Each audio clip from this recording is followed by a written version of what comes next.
Hello, hello. This is Johnny Cycles with CyclesGaming.com, bringing you Dragons and Pioneer.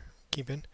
Pretty sure I just played this person in the free zone. See if things, if his, he didn't mold a 5, so, that's cool.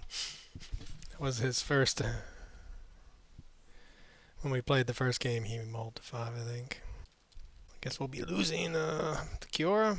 Hopefully we will not draw a land. Hopefully we will draw into a 3 mana spell, such as Domri or Kiora.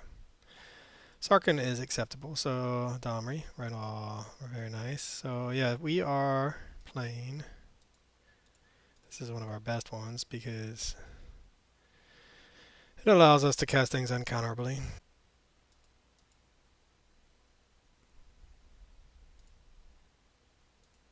We are playing Sarkhan-Dragonhawk and Dragonhawk, Fate's Tempest combo. Really, Sarkhan-Dragonhawk as a mana ramp slash enabler finisher for our dragons. We don't really care which one we cast, or which one he becomes, but double Thoughtseize again. Can we get lucky and draw a dragon? Or something to do with our manas? Well, I mean, that is a Kiora. That sets us up. And insulates us a little bit from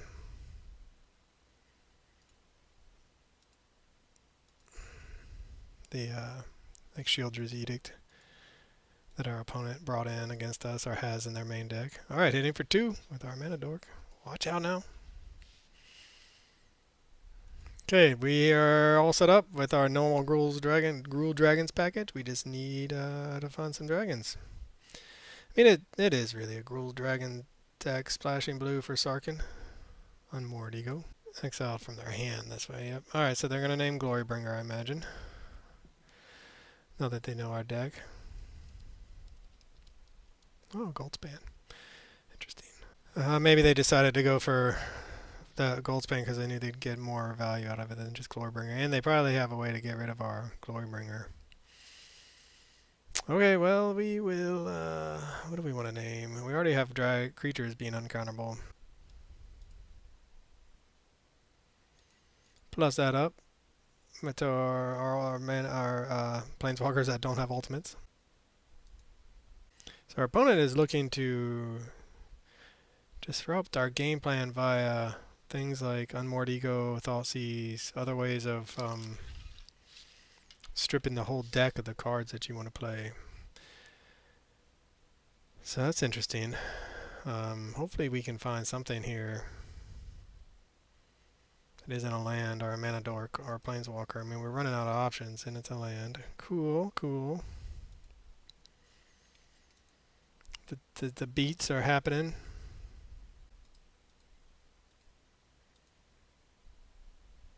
See if they want to answer this. They're on that 6 turn clock. We're drawing some cards.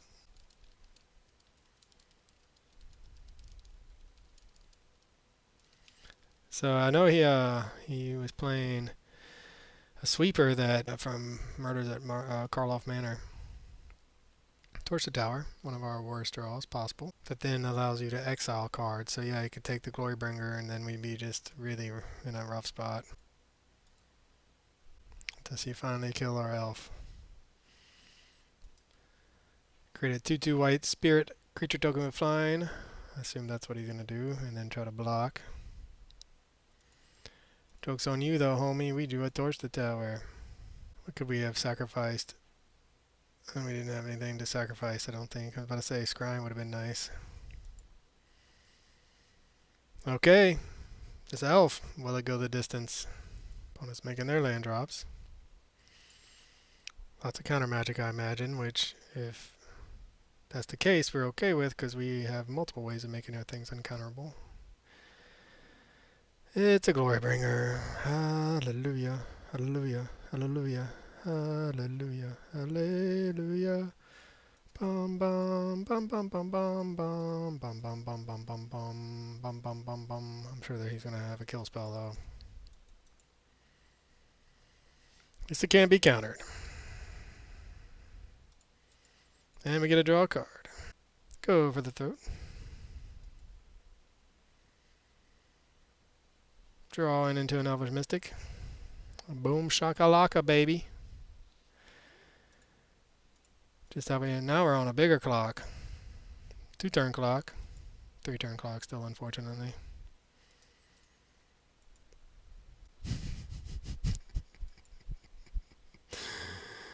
Oh, we're gonna run him out of answers. Does he have another kill spell? We have the slowest of slow clocks right now, it feels like. Well, no, it could be slower without a Domri. That's the question. If the Shield Edict comes to get rid of a Planeswalker, which one would you get rid of? Kiora or Domri? Now I think comes a Sweeper with Collect Evidence or something like that. And then we lose the Glorybringers and we're left with very few threats. So then, yeah, he gets the search his own graveyard, hand, and library for any number of cards. Then that player shuffles, then draws a card for each card exiled from their hand this way. So yeah, that's a pretty good way of. And he knows what we're. Well, he has to go from the graveyard, so he takes the Glorybringer, I assume. Yep. And now we are left really struggling. He has 2 cards. We would love to see like a Druid right here.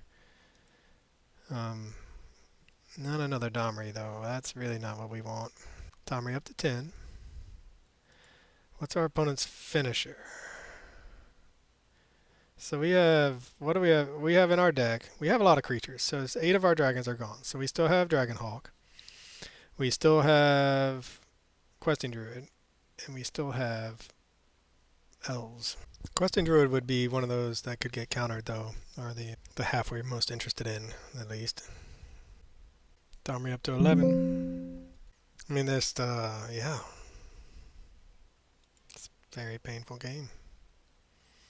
It's a Sarkhan Flame. So that's another target for him to...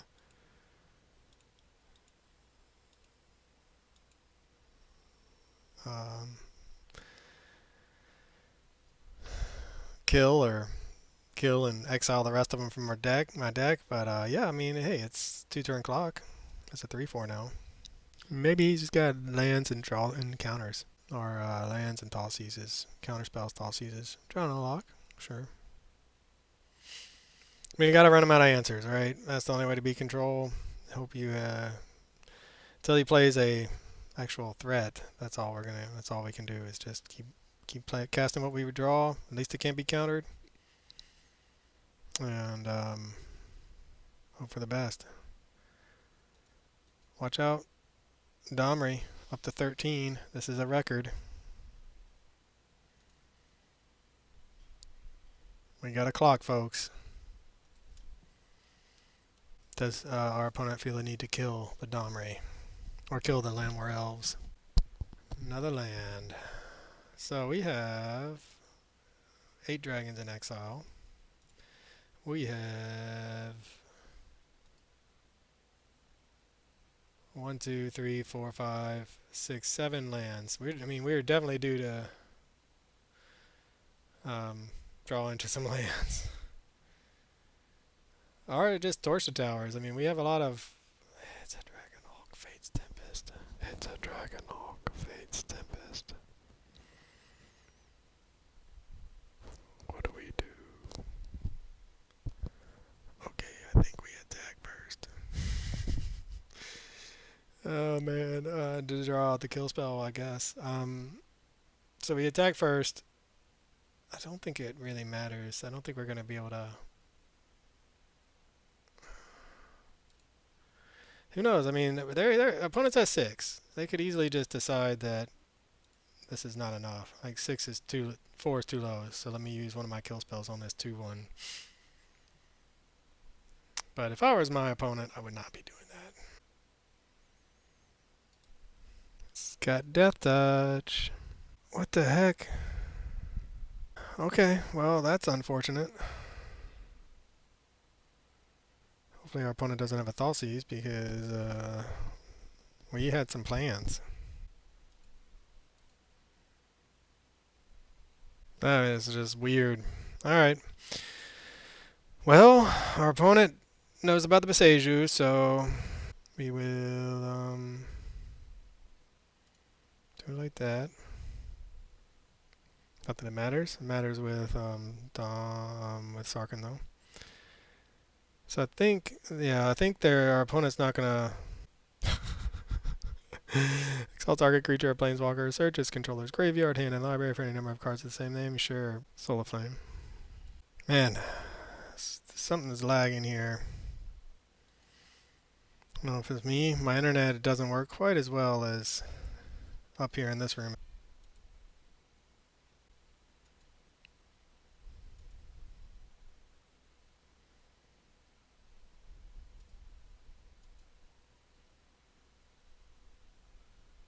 Opponent going in, getting frisky.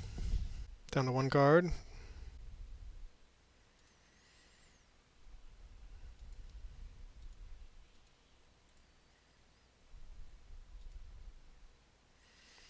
And they get a swamp. And then their last card is a Fatal Push. Why did this cost Zimpaseju 2 mana?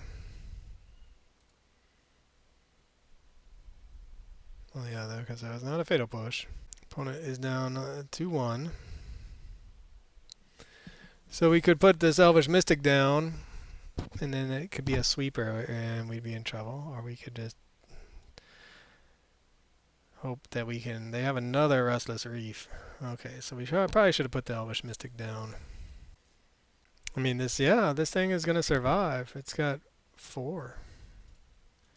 This is only going to do 3. So if we're going to give him a whole nother turn to find an answer if he doesn't have one already, because we're not going to attack this turn. If we cast it last turn, we would have been able to swing through this Restless Reef. And then we're playing right into a sweeper, and we just are running out of threats. 3 steps ahead. Draw and discard, I assume. Yep, see what he finds. What a game. This has been... It's just been pretty painful in a lot of ways. The type of deck we're up against is very painful. And then at the end, sure, one of our last threats is gone. And then our opponent's strategy is, no offense opponent, pretty painful to play against. And then the kind of lag and delay and weirdness of the game, we're on turn 15. We're almost out of cards. Like, we're running out of threats. We're due to draw lands and torch the towers, essentially. We can't attack until we draw a torch the tower or we draw into something else. Like, we have... Yeah, I mean, opponent's at 1. We don't have any way of dealing direct damage. There's a torch the tower, though. That is something. It does turn... Unfortunately, if his last card is a counterspell, then... It might be not the right move to be doing this, but I feel like we kind of have to. I assume he's thinking, okay, either kill this, how many more threats could I theoretically draw? I think you go for the lamb in the block. Destroy target, go for the throat. Alright. I mean, the race is on. Do we find another threat before this Restless Reef kills us? Because if I'm my opponent, I'm putting me on a 4-turn clock right now. They draw a Lost Legacy. Assume they're going to go for one of my elves. The best thing we could draw right now, name's Questing Druid, because he already knows about Questing Druid, is a Questing Druid. I mean, he's seen the whole deck, so... Not sure why our opponent did not attack there. We are running low on resources. Now we're just left drawing elves. Might as well plus up Domri. Opponent's at 1. 0 cards. Drew into exactly what they needed to rip our deck apart even more. We're left drawing into some elves. We have 2 mystics and 2 landworks, so we have 4 creatures in our deck. And now we're going to have... And they've back-to-back Lost Legacy. We're going to have 2 creatures to draw in our deck. Oh, man. Brutal. And then even if we draw the Mystic, they have the Restless Reef left. We don't have any more hasty threats, so... They know about the Torch Tower in our hand, so they know we can't kill it. We're going to mill ourselves too. Nice. Yep, yep. It's cool. It's a very... We were going to draw 4 lands.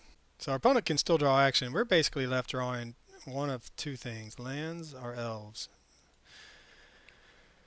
Oh, or I guess we could draw another Kiora or something like that. And another Torch the Tower. They're going to mill us. And we're going to take 4. So we will continue to get milled and to get killed. And I guess if we mill our last elves, we can stop playing Magic. Or if we mill our... Hey, we were going to draw an elf. So now we have 1, 2... We have 2 Landwar Elves and 1 Elvish Mystic. We can... Hey, it's a Mystic. Boom. Shaka laka, baby. You can't stop me now. You can't stop me. Drew a threat. How you like it? Do they have the kill spell? They probably do. Because why not? Oh, sigh. Alright. Let's see if I draw a Torch the Tower, though.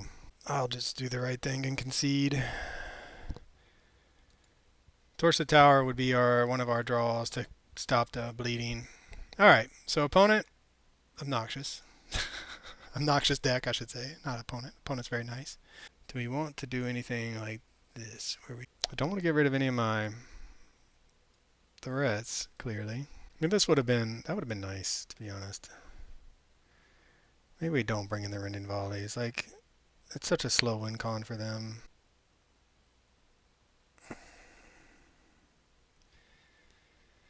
We do have a negate. It's going to be a slow game. We don't have any ramp. I think we're going to mulligan and just hope for something better. Wow. That's terrible. We'll keep it, but it is bad. I mean, we're putting Cavern on Elf. Seems solid.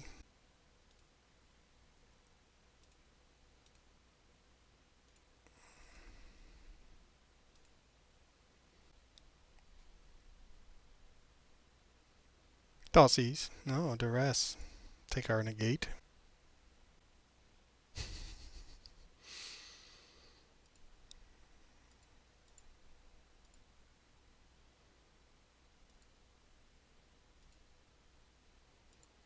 Alright, well, look at that. Look at that, folks. We got him on a 6-turn clock with our 3 elves. And no way to protect it. And we need to draw lands and spells.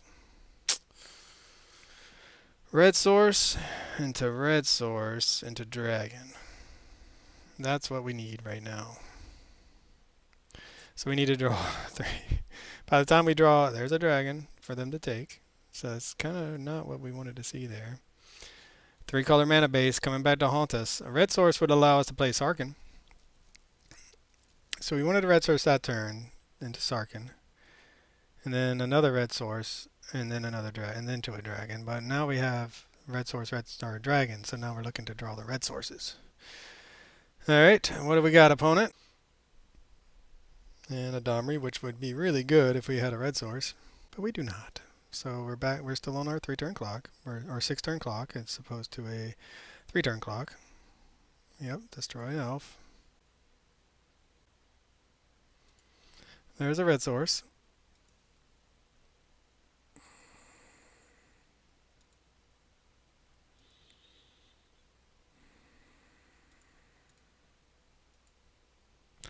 I mean, Domri is such a powerful card in this matchup to shut down their counter spells. I think they're looking... I feel like this is... I mean, they probably have a sweeper, but we're going to run it out anyway. And then we're left with... If they don't have a sweeper... Yeah, they just have one of their fancy exile spells.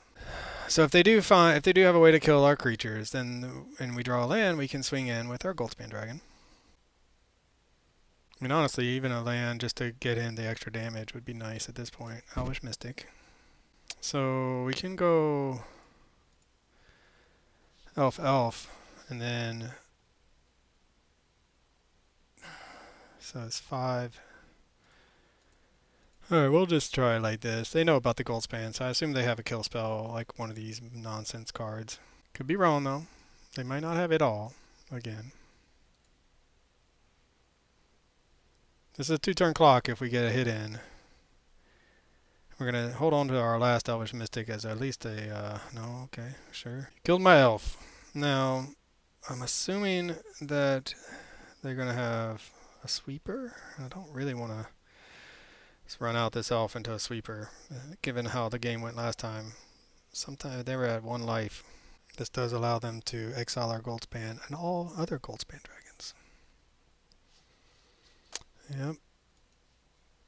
Seems like the, I mean, I'm not the greatest on these sequencing and rules, but it seems like the way this is worded, yeah, that's a period, but all of this should happen at the same time. So if they're destroyed and they haven't hit the give us a dragon, and they haven't hit the, it's a dragon, haven't hit the graveyard yet.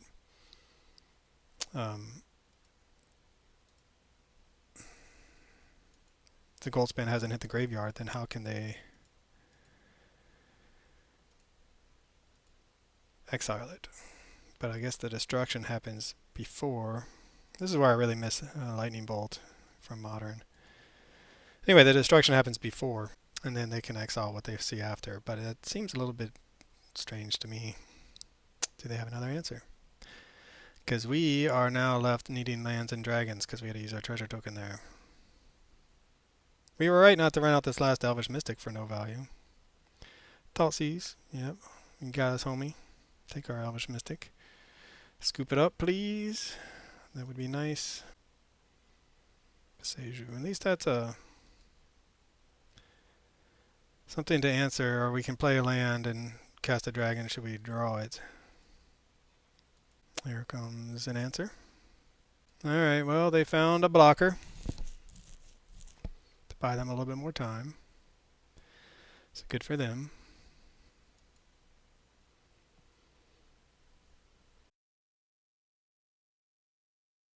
Okay, we're able to put the pressure on. Got through our crazy land struggles. Took out all the torched towers. I'm just trying to decide. I think we just run it back. Try to keep the speed going. No ramp, but we do have some things. Thoughtseize would hurt. I think we're going to keep. It's a slow hand, but it's possible that we get there on what we have. The rest. Gonna take our Domri. Ooh, that's our fancy land. Play the Verge. Tell our opponent about our website without losing time, because right now I'm winning on time. It's a Domri. Okay, they're going to pick Glorybringer probably, or maybe Sarkhan. So we got to draw a card at least, and then we have the Domri and Arcabolus to play. Kior is good. And an Elvish, that's perfect.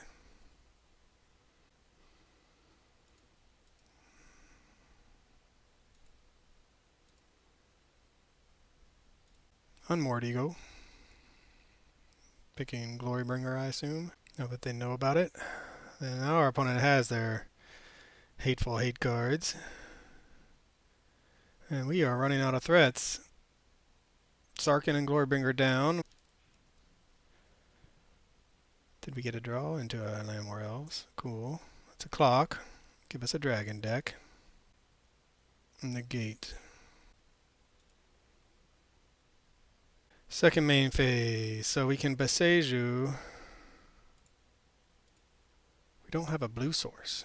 It's really awkward.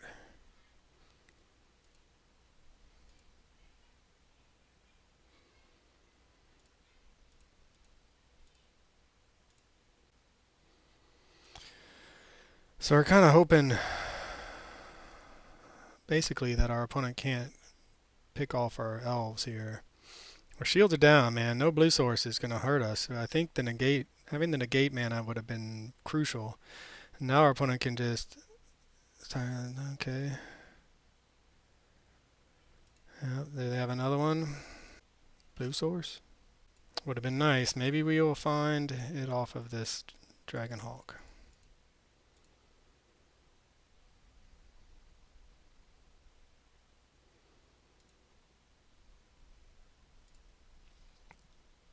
Maybe that's what we were supposed to do the first time. White blue source. It's a blue source. Can we win on the back of this negate? That's what we're hoping for.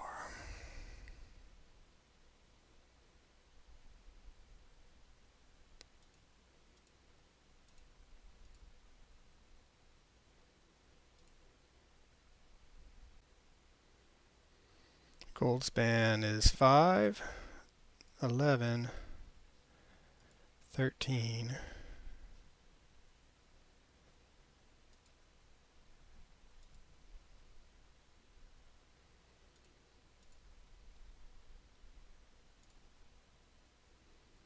Red, red, blue. And we have the treasure too, actually, so...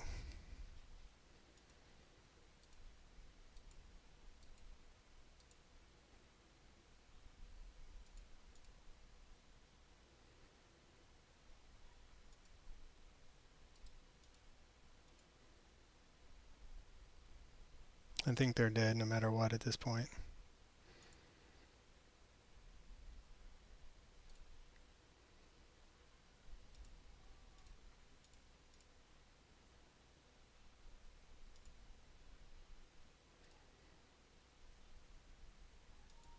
And we get another treasure token.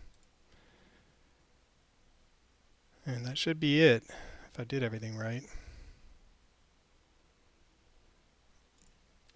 Alright, I can't believe we got there. Holy cow, that was a struggle bus. That was a struggle bus. Alright, opponent, man, your deck is brutal to play against, but good games. I'm consider myself very lucky for getting there. For CyclesGaming.com, this is Johnny Cycles. Catch y'all on the next one.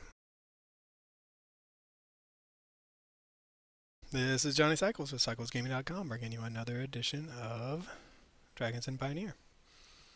We don't have any ramp, but this Question Druid looks nice. I think we'll keep it. And I have lands. We don't have any blue spells, or blue lands for the Sarkhan, but Seek the Beast might find us what we were looking for. I mean, it's a risk.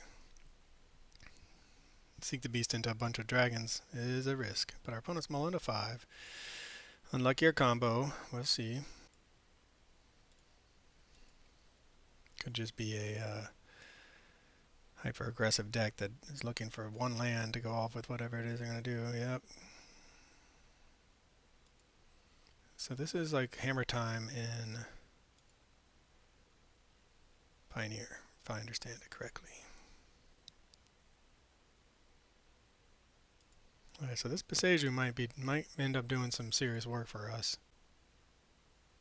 Cavern, naming Goblin. See what they assume they'll be attacking us.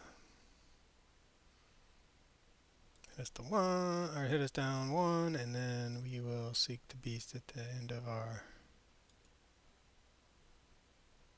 opponent's turn.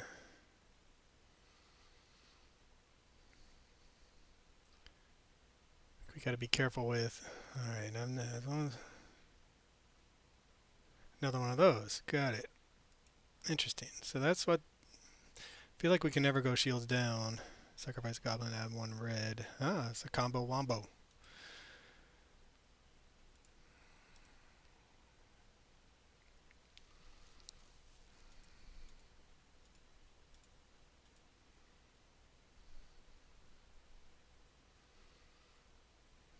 Alright, well that's not bad.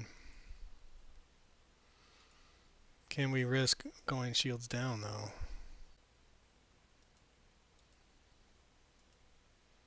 Got lucky there. Got lucky. Could, I think we want to torch the tower this thing.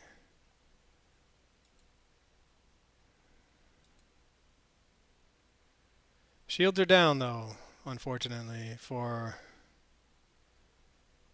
them if they have a way to equip. At least we have a blocker though for that. We can block something.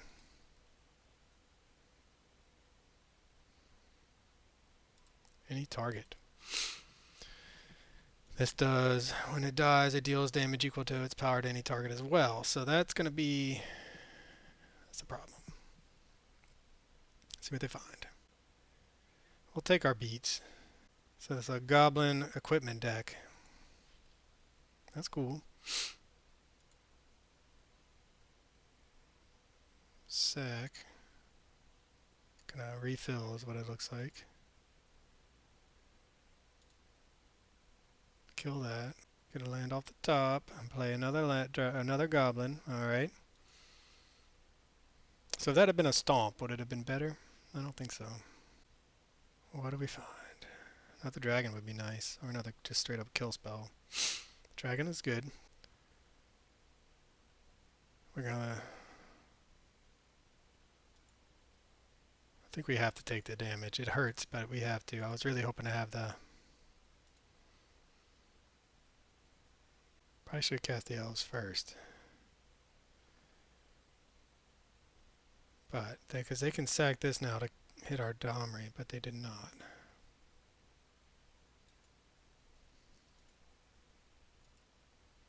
They're going to get to replace it, unfortunately. They're going to actually, in response to the fight, sack their goblin to kill the elf. It's a sweet combo.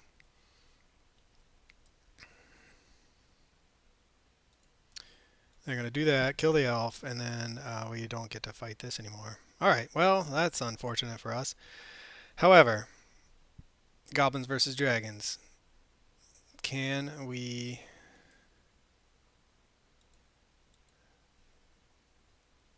Legion Loyalist, that's another unfortunate one for us, right off the top. Oh, man. Taking our beats. Do they want to attack us or Domri? That's the big question. Probably us. I think they probably just feel like racing. Oh no, they're doing Domri, but yeah, it doesn't hurt to send one out to Domri. Down to 9. Alright, can we win this race now on the back of a Dragonhawk and a Glorybringer? I mean, we do have things to bring in. So if we Glorybringer and Exert, we kill like the Snoop, but then they just cast another one.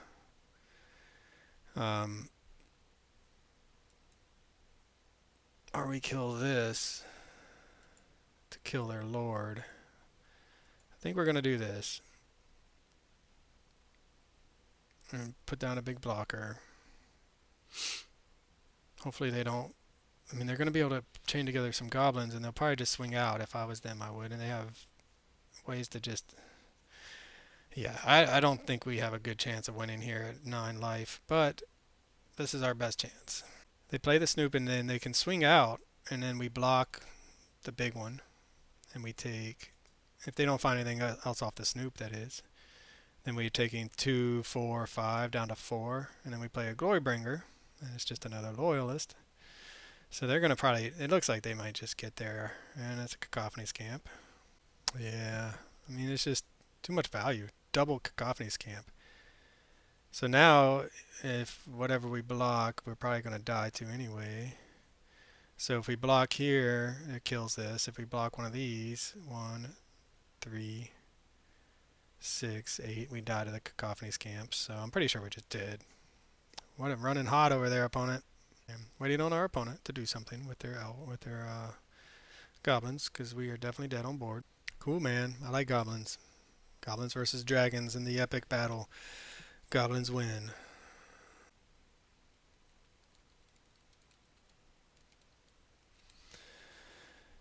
Alright, well, let's just see what they... another Legion Loyalist. Hit us to 8.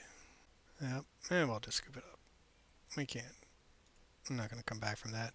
And we were drawing lands anyway. Alright. Good game, Amos Moses. So we can bring in the Red Cap Mealy. So we can bring in a Brotherhood's End. And what do we want to take out? Torch the Tower is pretty good. I mean, Sarkhan is good just as a blocker. The dragons are pretty slow. Do we just trim some dragons? I want to keep up our speed without too... Alright, let's take out a Sarkhan. Take out a Goldspan. Questing Druid is hit or miss. It does give us a blocker, but it also just gives them a target. Just do it like that. Could have brought in negates. I'm not sure how powerful negate is against our opponent who's playing mostly creatures. Well, it's a one-lander. Here is another one-lander. So we'll keep this. We do have a couple pieces of removal. We can try to... We don't have that many Sarkhans. We have a lot more dragons. So what do we when we need land? So we want to put probably the dragons on the bottom.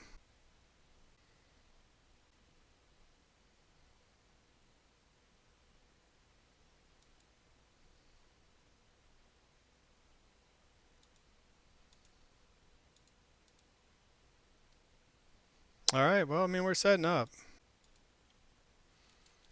Skirk Prospector.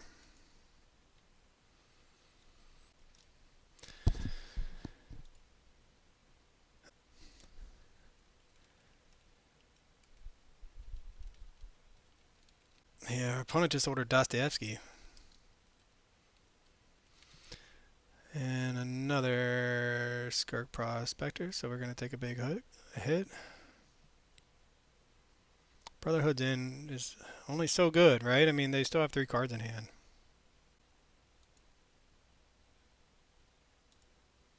Land would be nice just for this Brotherhood's End. And just in general, we need to be advancing our board state. Oh, gosh.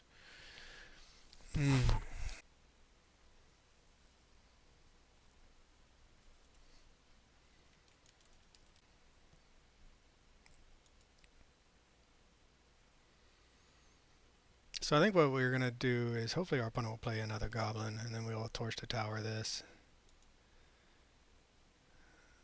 And just preserve our mana, our life total, and hopefully draw into a land. We could Torch the Tower this, but actually we probably do need to Torch the Tower that.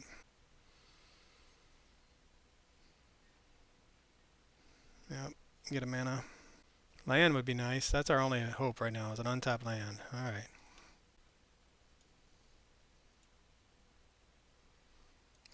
It's not even giving me a dragon. Alright, so I'll edit some of this out. My opponent just ordered Crime and Punishment. And if you haven't read my bio, I'm a former Russian literature professor. So yeah, I'm pretty excited to talk to anyone who is interested in Russian lit.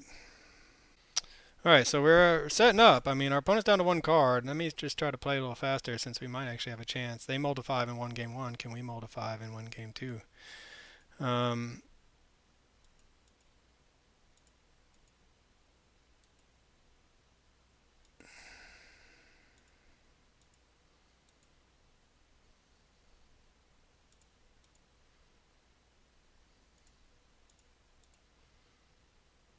Bugbear coming in. He gets a 1/1 attacking. Cool, cool. So our Cure is taking a hit, but we should still be able to get a dragon down if we draw it. Just going for a face. Seems right. Dragon.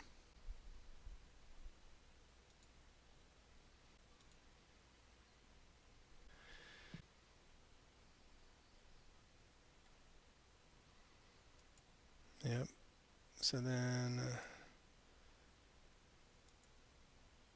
that gets to be a 2/1. It doesn't have haste though. I'm not sure he can attack yet. We really need to hit a dragon. This is our moment. Brotherhood's End was great, but we need a dragon. No more land. Dragon. Dragon. Okay. Our Sarkhan Solar Flame. Also okay. Also okay. I mean, I think we gotta get frisky a little bit. We drew a second copy. We can untap it. They're probably just gonna take the hit. I mean, that's what I would do.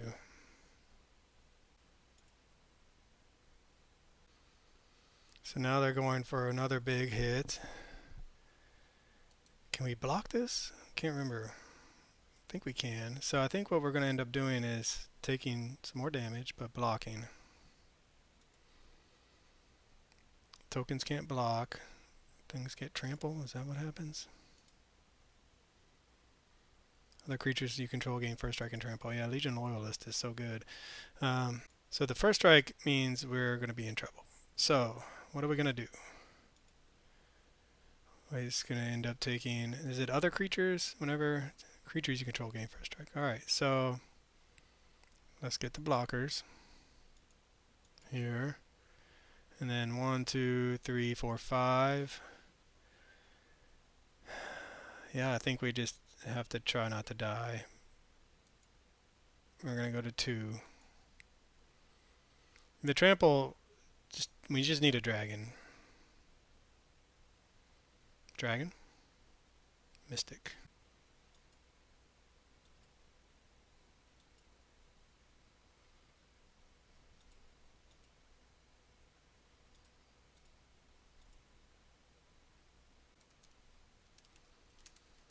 Alright, I don't know if we're dead yet, but we're very close.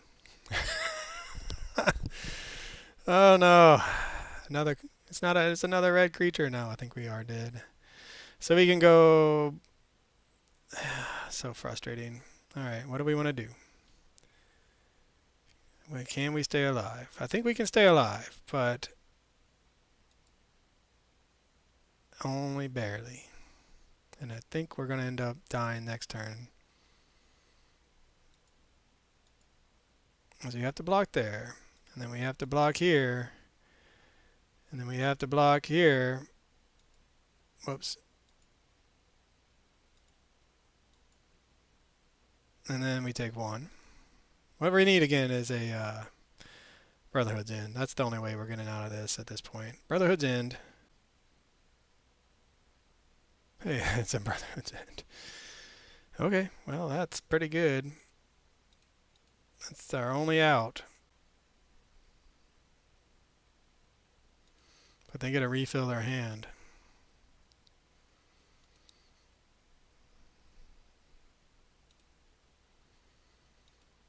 Well, I think they found a Cacophony Scamp. Which... Oh, man, I think we're dead again. Yep. Alright, well, opponent, it's been fun chatting with you. Good luck with the deck. Message me, and fun chatting. Good luck reading Crime and Punishment. It's a great book. And for CyclesGaming.com, this is Johnny Cycles. I will catch y'all on the next one. Hello, this is Johnny Cycles with CyclesGaming.com, bringing you another edition of Dragons and Pioneer. This is a hand that can give us a turn 3 Dragonhawk if all things go well. And that's very exciting for me. Whew. I mean, this is perfect. Just, opponent, don't kill our things. So, turn 1 Mana Dork, turn 2 Sarkhan-Dragonhawk. 1, 2, 3. We'll need 1 more land. So we need to draw a land to get to a turn 3 Dragonhawk. Opponent's mulling to 6. Will the magic god smile upon our endeavors this morning here in our Sarkhan-Dragonhawk dream? Or will they just kill our mana dork? They'll kill our mana dork. Alright, so Arc-like Phoenix. Definitely not... Don't have a lot by way of fighting Arc-like Phoenix. Unfortunately. Now we're just going to have to use this questing druid to dig for our land, so... Opponent.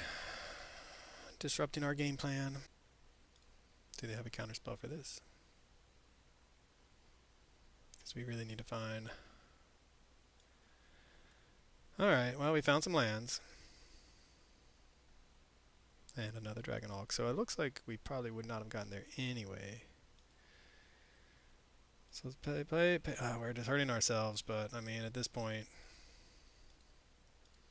we want to be able to run out the Mystic and the Kiora.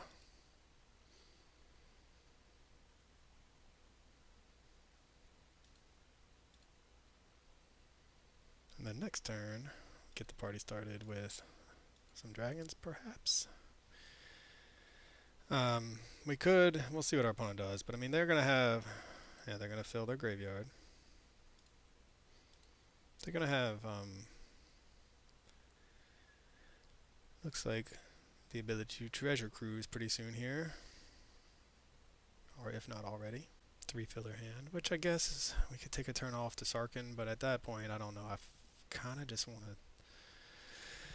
We missed the window, right? We could have played the Sarkhan Solar Flame there to set up for next turn, but we would have been left drawing, needing to draw a land.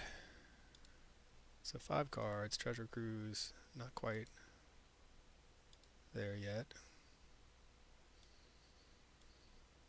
Yeah, I wasn't sure how much graveyard, how many graveyard decks would be running around there in today's Pioneer. Alright. Opponent with all the removal.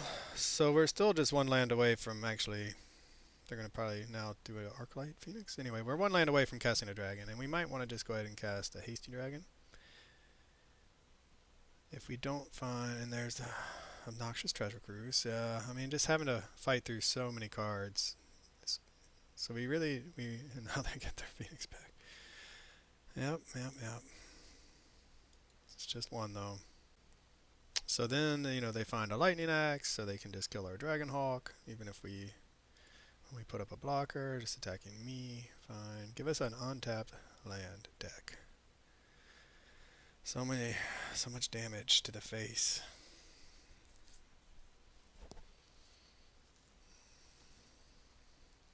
So we're going to go to 9. We can Questing Druid into Sarkhan. Make the Questing Druid a 2/2, and the Sarkhan, if it lives, then sets us up for the next turn, playing a Dragonhawk, hitting our opponent for 13, down to 5.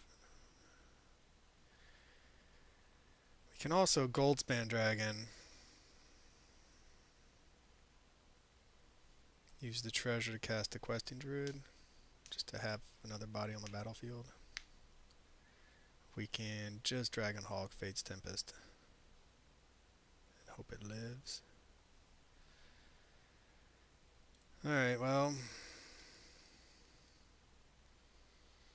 I feel like we kind of came here to Dragonhawk, or to Sarkhan Solar Flame into Dragonhawk. But I kind of want to draw a card. Okay, so this is what we're going to do.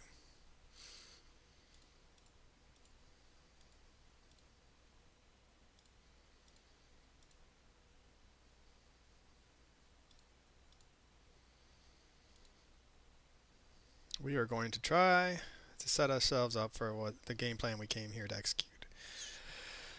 For maximum value. Now, I'm fully expecting this to die. 2/4 though, it gives us, it's a fair amount of toughness. So I feel like it's going to be 2 burn spells or a lightning axe. At which point, one of our dragons is more likely to survive. Of course, then we're taking a hit from the Arclight down to 6, down to 3. So, I mean, we're on a clock already, having to shock ourselves. Essentially, we've done 2, 4, I think we've done 8 damage to ourselves. There's the Lightning Axe. Never not have it, opponent, especially when you're treasure cruising. Another Arclight Phoenix. At least they don't get that back, it looks like. 3 cards. Still going after us.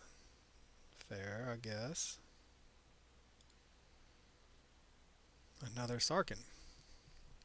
Well, do we run it back and just try to survive? At this point, we're so low on life, I'm not sure that's going to be that's no longer a feasible strategy, unfortunately. I think we're at the point where we need to now commit something to the battlefield. And just hope they don't have another answer for our Fate's Tempest, or for another Lightning Axe. Hey, it's an untapped land. We could have used that earlier. And it's a land war elves. So this only grows with... So we could play that. And then they are going to be at 3, 8, 9. This is going to hit them...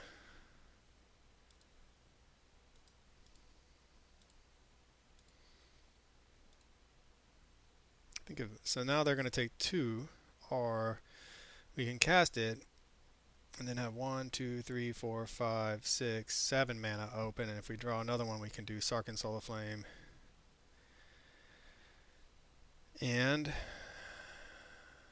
Goldspan Dragon in the same turn, and then make Sarkhan into a Goldspan with haste and then swing for a whole bunch.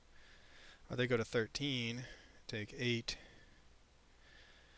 5, 8, 12 is not 13.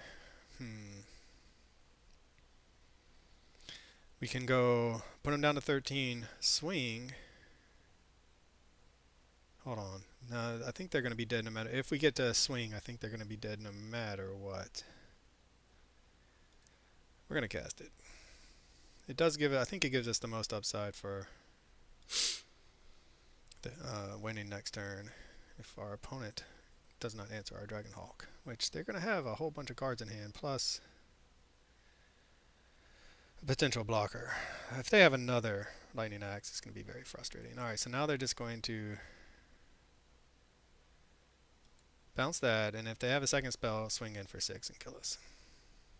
That's what it looks like it's about to happen. How many spells? If you've cast 3 or more. Alright, well, I think they're going to get there no matter what, because they can cast... Well, we'll see. We'll make them at least cast a 3rd spell. Alright. Well, that's frustrating. Just enough. Just enough answers to disrupt our game plan. Alright, so what do we have for them? Well, we don't really have a lot, as it turns out. Negates maybe to fight against treasure cruise. That's roughly it. I mean, we could bring in this as a way to... The Questing Druid is such a powerful...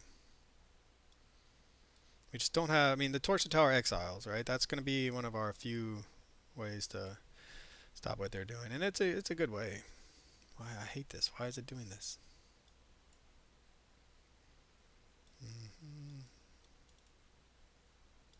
There it goes. Alright, so then what do we want to take out? Yeah, I mean, you see, like, even we execute our game plan, and the disruption even in Pioneer is just enough to slow us down. I mean, it's a really good deck they're playing. I mean, the chances, I don't want to slow us down too much, but the chances any of our things are going to live, mana dork wise. I mean, Phoenix is one of the best decks in the format, and we were going to win on the next turn. But when you get to draw so many extra cards... So this is not a turn 3 Sarkhan without a blue source, but at least we're not going to kill ourselves with land. I mean, we did 8 damage to ourselves last game. Just with lands.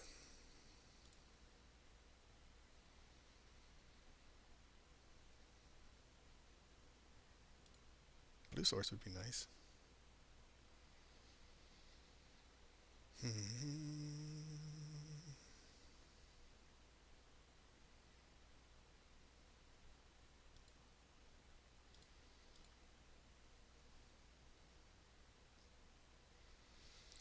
Alright, well, we're up. We're setting up for a turn 3 dragon if they don't kill it.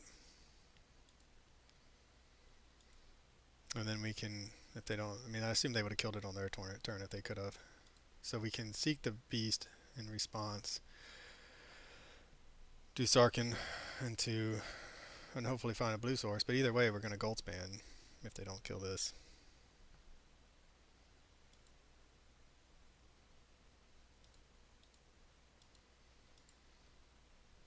imagine they have some counter heavy hand here. Alright, there's our blue source. Well, so this is not really what we want to see.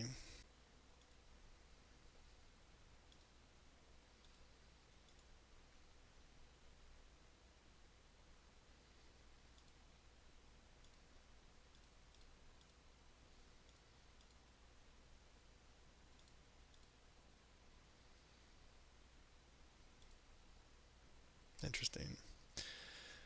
So we could have gone for the dragon there, but I didn't want to lose those cards, and I just felt like they were going to counter something, but you know what? If they're not going to counter it, they're going to try to take a turn themselves to do some big stuff. There's the lightning axe. Looks like they wanted to treasure cruise on their turn. Took the lightning axe. Seems good. I mean, the good thing about that, however, is if they don't have multiple ways to kill our things, we should still get a big hit in. Alright, they're just going to go for it now.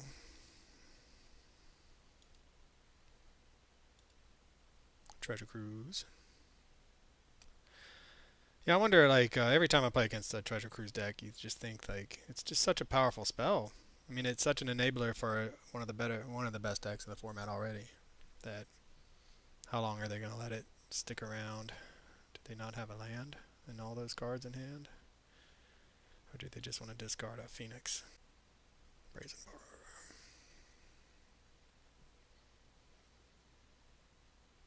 Too many lands.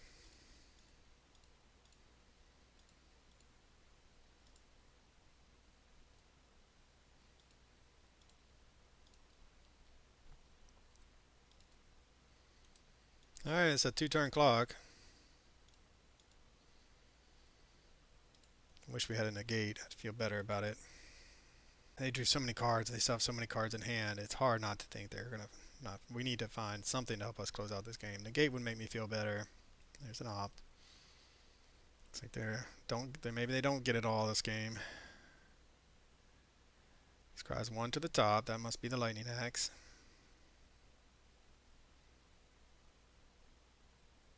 Which, I mean, that's fine. Like, it's the second lightning axe after looking at so many cards. We just need a little bit of luck off the top of our deck now. We don't have the filtering, but we just need we need a dragon off the top. And then this game's over. And it's a Domri. Domri's not bad, actually, because it does pump our entire team as well as growing our...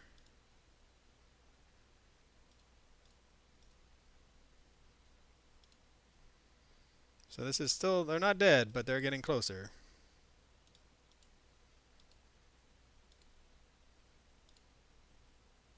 They're down to 1. So unless they have a sweeper or multiple permanents they can put on the battlefield, we can snipe an Arclight Phoenix with the Domri fight. I think we're going to get there. It's hard to believe. Fighting with an opponent with so many cards in their hand. Okay. Gonna play a blocker. No, they're not even playing a blocker. They're just trying to find something.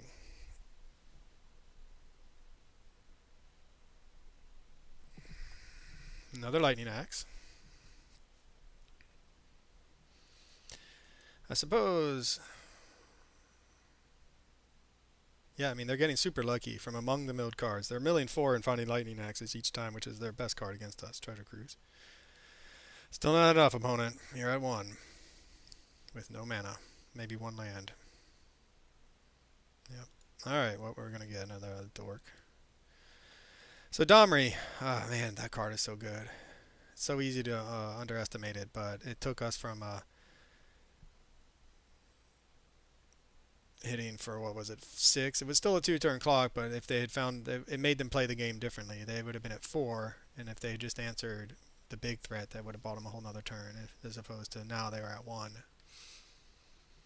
I think this is why I bring in Magebane Lizards now. I forgot about that card. That's why this is in the sideboard, to help punish our opponent's strategy. Take these out. Take out a Mystic. Run it like that. Yeah, I mean, this is specifically in the deck. That's our sideboard hate for... Is it? We don't have graveyard hate, but we have ways to punish multiple spells in a turn. Alright, well, we have our hate card. We have two hate card, one hate card, an answer, and actually a piece of removal. If we can just get a little bit lucky with our draws, we need to hit some lands. We have our Kiora and a Glorybringer combo wombo. Not at its best against Is It, but still. I don't think they can cast a Arclight on turn 2, but they might, given how quickly they can fill their graveyard. I think it takes a little bit longer in Pioneer, so I don't think we need to shock ourselves to hold up this Torch to Tower. That's what my point is there. Another Torch to Tower. Well, we're going to start the party. See if they have an answer. If anything, it'll get out kill spell. Or counter spell or kill spell. And that's going to set us up to have... Yep. Sure. Time walk us a little bit for 1 point of damage. But that does set us up to then maybe stick a Kiora or something else. We would love to draw a red source. A second red source here. That's a second red source. So they know about the Mage Bane Lizard. So I think we're still going to run it out and just make them answer it. We then have the Torch to Tower to do it as instep or something. And next turn we can Kiora, and if it resolves, untap and hold up negate.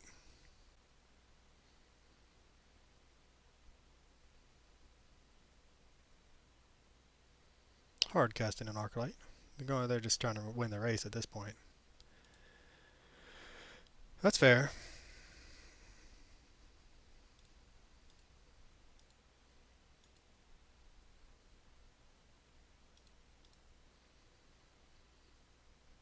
Taking 1. And then 3. I think this is a race we can win. If this is the route our opponent wants to take, I don't think we're going to have to worry too much. I like where we're at now. I like where we're at. Oh, another Sarkhan. Or sorry, a Sarkhan. That's huge. That kind of changes the equation, but I think I still just want to run out a Kiora. What is this, non-creature? Yeah, I mean, we're going to be hurting ourselves quite a bit here. Kiora allows us to cast negate or torch the tower. Sarkhan does give us the maximum upside of double Glorybringer, which is kind of why we're here, while also allowing us to hold up torch to tower, but it does not allow us to hold up negate. They're not in a position to treasure cruise just yet. Let's see if they want to pitch something to kill the Sarkhan. Pitch something to kill the Sarkhan, and then treasure cruise. That could be, and then somehow fill the yard enough to treasure cruise. That'd be 6 cards. Treasure cruise costs 8, I think. And we wouldn't be able to have torch to tower mana up if we Sarkhan, because of the way it's shaken out for us. Oh, sigh. Okay, I think at this point we just really want... Unfortunately, we're going to get in with our Mage Bane Lizard. This gives us negate and torch to tower mana, and allows us to Glorybringer next turn if they decide to go for something. Doesn't look like they're all that in on counter magic, actually. I think we let that go. And then with the trigger on the stack, we can always torch the tower this, and we still have the Glorybringer.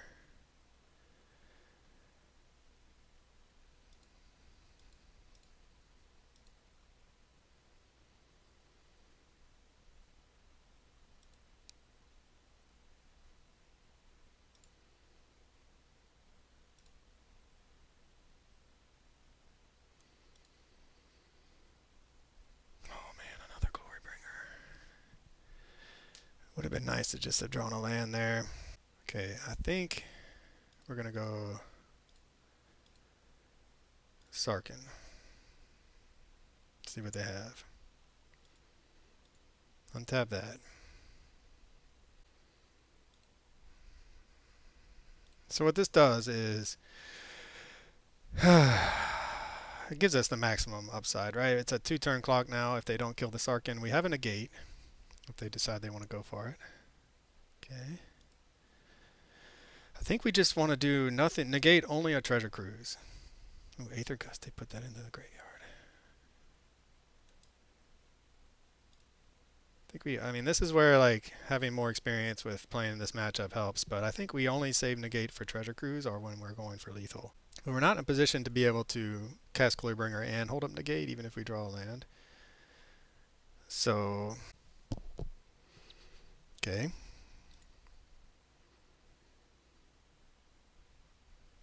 We really just need them. We'd like them to tap down. No Lightning Axe. Tap down for something.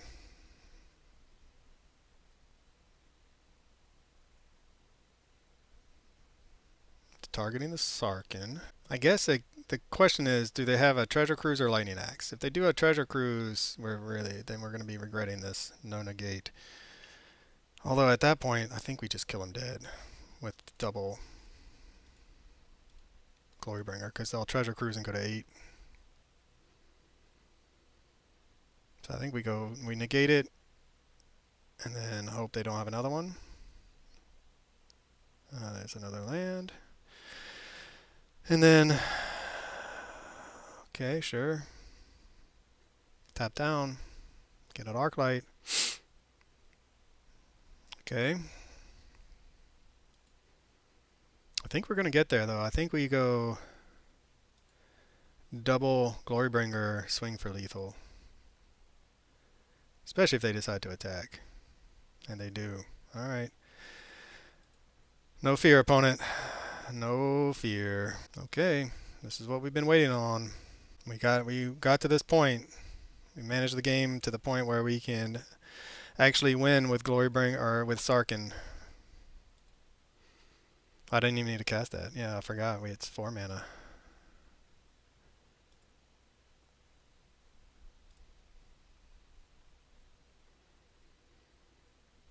Yes. Yes.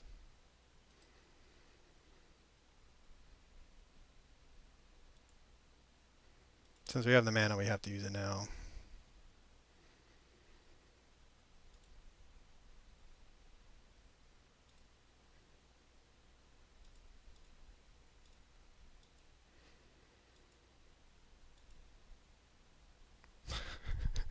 Double exert. Oh, man. And that's Xaxes, folks. Yeah, I got there on, I mean, we hit once with Magebane Lizard there, and that's got him to 0. Wow, okay. I'm pretty excited. Feels good, man. It feels really good to see the deck actually perform at the level it can, even through some hate. Not as fast as it could. But we got that win on the back of Sarkhan becoming a dragon, even if it wasn't Dragonhawk. And we were just faster in game 2. Wow, okay. I mean, feeling a lot better about this deck, having seen it play to the potential I knew it had, especially in a format like Pioneer. Alright, for CyclesGaming.com, this is Johnny Cycles. Catch y'all on the next one. This is Johnny Cycles with CyclesGaming.com, bringing you another edition of Dragons in Pioneer. This month we're trying out my Sarkhan Aflame and Dragonhawk Fates Tempest combo wombo, where we can get, if all things go well, a turn 2 Sarkhan Aflame and a turn 3 Dragonhawk, turning the Sarkhan into Dragonhawk, swinging with that when he becomes a Dragonhawk for 5 plus 4 from the triggers, hitting for a total of 13 from the additional 2 triggers of the ETB of the Dragonhawk. However, in order to execute that game plan, we need lands in our opening 7. Cool.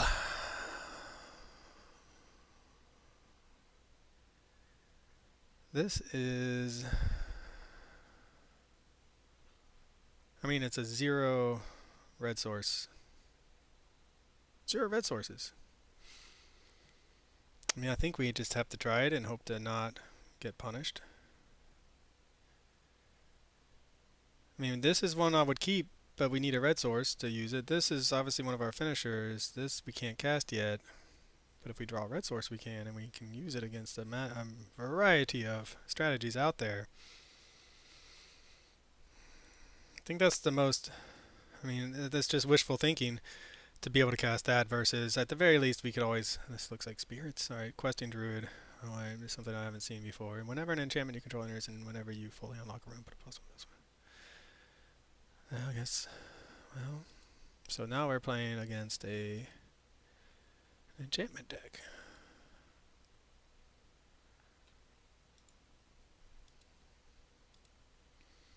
Another Questing Druid that we can't cast. I mean, we can obviously cast a Questing Druid, but we want to Seek the Beast, so we really just need a red source. And here's, 1 blue, red, auto creature token. Okay, get a pulse. Alright, deck, don't do us wrong, man. Give us a red source. Please. We play a whole bunch of them. We play a bunch of red sources. Give us a red source. Otherwise, this is going to be a very fast game.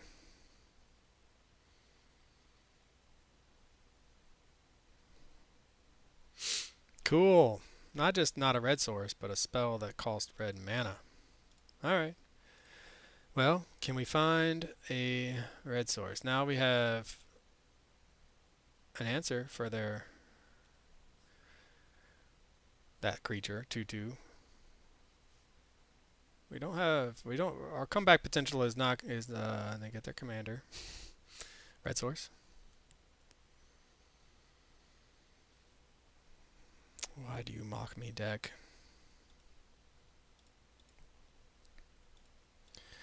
Well, this is, I suppose, we could have gone to 5.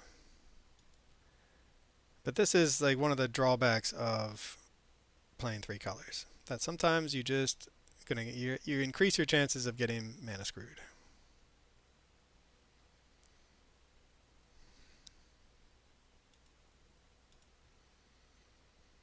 But we are seriously 1 red source away from actually doing things with our casting dragons. So, like, we are still not out of this game by any means. Next turn, I think discard a card. Yep. Next turn we are going to, if we draw a red source, do Dragonhawk. Follow that up with Goldspan. That's what we're hoping for. Return to 2. Alright, so there goes our Kiora. Oh no, they're going for their own stuff. Nice. But then they can recast that, and then that's 4. Kiora then is going to be dead if they so choose. Okay, well, this is another matchup where Magebane Lizard could be good. Stumbling around, though, I mean, it's a turn 4. We haven't done anything but cast a Planeswalker. I think that's really not the way you win with this deck.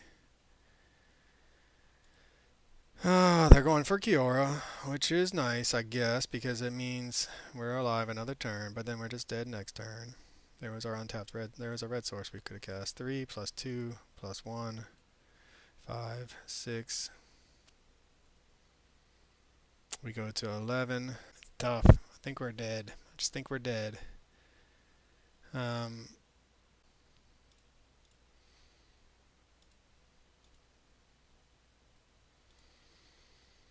We really could have used that Kiora. But if they attacked us, we would just be dead to something else, probably. Yeah.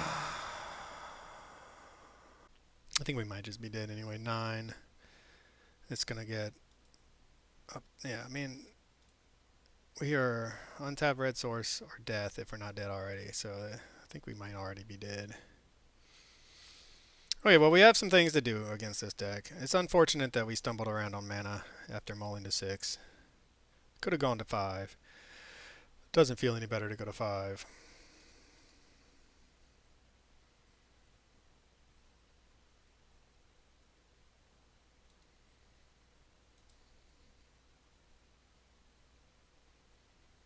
Okay. Does that mean we're dead? Doing a little combat shenanigans. Sure. I think we're dead. Let's just F6 through that. Down to 0 or -1. Oh no, we draw a Goldspan Dragon. Sweet. Alright, well sometimes you, I don't know, maybe mulling to 5 was the right answer. Clearly, in hindsight. But you just gotta feel like you're gonna find a red source. Like, how many do we play? Well, Cavern would have counted 1, 2, 3, 4, 5, 6, 7, 8, 12 red sources. 13. So more than half of our lands are red sources. So yeah, I mean, it would have helped a lot. Pick your poison. I don't know how we bring it in. I'm not sure how. Actually, I don't know if we want it in yet. We want to bring in 5 cards. Gonna take out the questing druids. Like, yeah, they smooth out our draw, but they're also a bit unimpactful early. Torch the tower could be. It seems all right. Run it like that, maybe. Yeah, we just need a better opening 7 deck. We had no landers into only green and blue sources, which is odd. The chances, you know. Okay, well, this could be good. I mean, we are looking at a turn 3 Goldspan. Swing for 8. We've seen that they play a little bit of hate. We're going to keep it. And we even have the way to only punish ourselves once with Shocklands. Alright. I mean, our opponent's deck, I mean, they are looking to combo off themselves with minimal interaction, it seems like. Do we dodge some interaction? Nope. They're going to bring in the Thoughtseize, of course, and they don't even mulligan to find it. Well, that happens sometimes. Take the Sarkhan, I imagine. Opponent has no idea what we're doing, I don't think. Now they do. Like, oh, you're playing dragons. Well, there goes our dream. Maybe we'll draw another Sarkhan. It's been known to happen. Any 3-mana Planeswalker would be good, though. Alright. That is also... Still gives us a turn 3 dragon.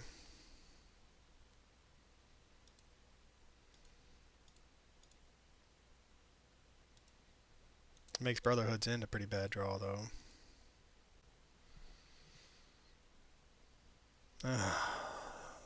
The next second Thoughtseize.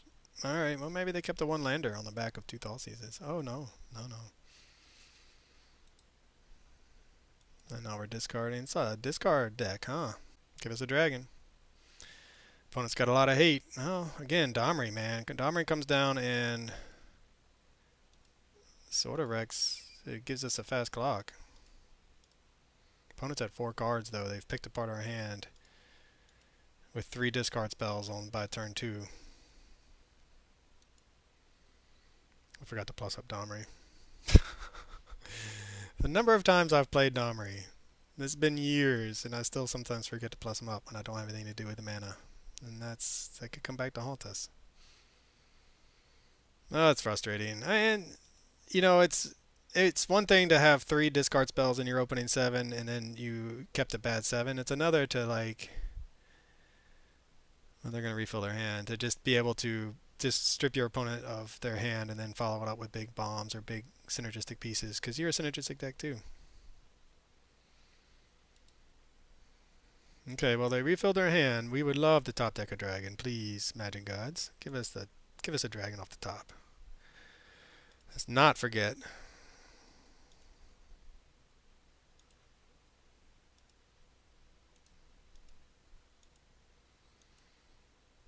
I don't want to discard. I wouldn't, you know, a lot of times you want to keep this because you want to trick them or something, make them think you have some. But I also just don't want to lose the land in case they manage to kill our board. Opponent to 7 with a way to hurt themselves. Yep. Down to 6. We're still 1 dragon away, I think. Looks like they're going to have some amount of life gain, though. I mean, they have the... and there's so many cards. Give us a dragon.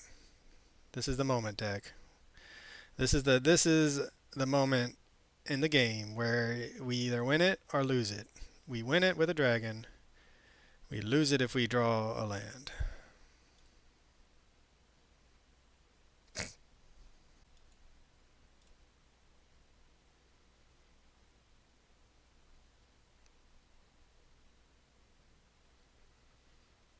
I mean, if they don't block, of course they're going to block. I was going to say, if they don't block, fine.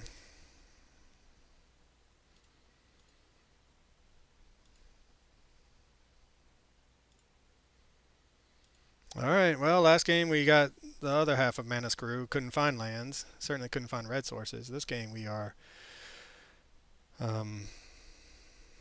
finding the flooding. So they're going to target that. They're going to lose a life, target that. So that they then lose it, and they don't have to lose life anymore for...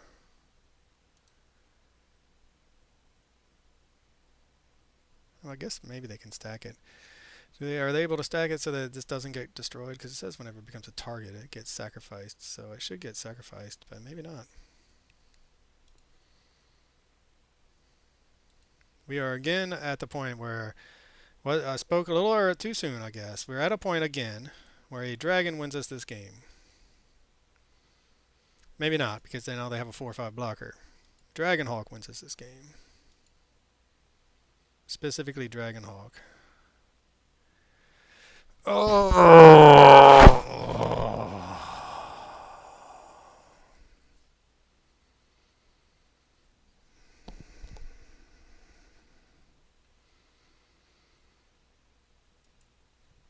I mean, you couldn't make it up. I mean, you could not make it up.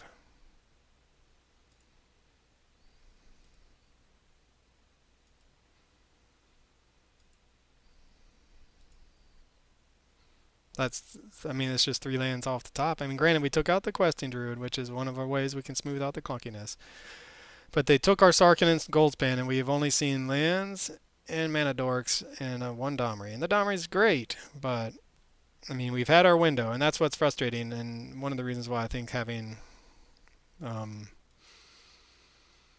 gonna draw some more cards. That's one of the reasons why it's so important to have Seek the Beast or Bitter Union or whatever. Take a point of damage.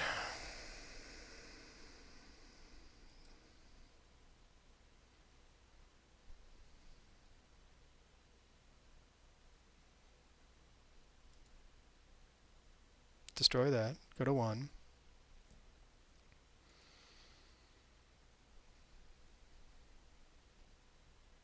Make us discard.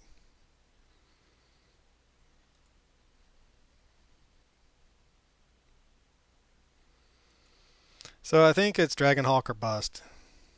Unless they attack, which they might. I don't think I would if I was them.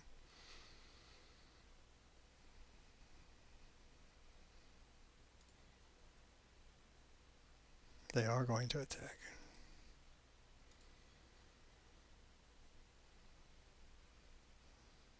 Oh, they're thinking, that might not be smart to attack yet. Alright. So Glorybringer or Dragonhawk are now some of our win conditions. So this is it. I mean, I said it already, and I was wrong. We had a couple more draws, but we've had no action. We kept a hand with Sarkhan and Goldspan and heavy on the land, and we have since drawn Mana Dorks and a Domri in land. So we're due a dragon. We need Glorybringer or Dragonhawk.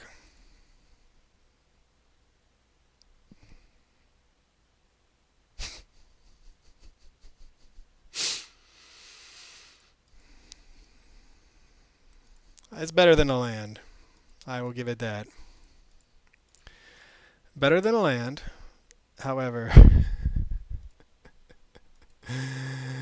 we just wanted one of the other dragons deck. One of the other dragons. Not a Goldspan.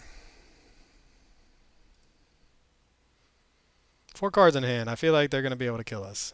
And maybe we should have held back a blocker, but I just think it's going to get bounced. 5. They just need to pump this twice. Seems really likely. Yep, sure. I mean, we died to the top of our deck this game. We had a chance. We were in a position to win. We just needed to draw better than we did. And I do think this is one of the better decks in the format, too. And I think this is going to be lethal-ish. Now they're up to it's not prowess. Okay, well, maybe. Oh no, we're going to lose 2 life. Man, they just bounced it. That's what happened. Yeah, they just bounced it. So then we lose 2 life and go to 6. Yeah, I mean, this one's going to frustrate me for a while, I think. Like, I have never played this deck, and I don't think it's jank. I think it's like legit tier deck. I frustrated because like of the drawing, and then I'll talk about it more in the wrap up. But why it's so important, and I took it out, so I guess I'm getting punished by my own decisions. We just drew the wrong part of our deck, lands and ramp, and when we needed dragons. All right, well for psychosgaming.com, let's see what we're gonna draw. It's not going to show us. I don't know why it does this. I just really want to see if I was going to draw a land again. For CyclesGaming.com, this is Johnny Cycles. I'll catch y'all on the next one. This is Johnny Cycles with CyclesGaming.com, bringing you another edition of Dragons and Pioneer. It's a one-lander, but man, we have it all otherwise. Well, we can't even do a turn 2 without another land. Ah, it's so frustrating. If this was a land, I think it's a snap keep.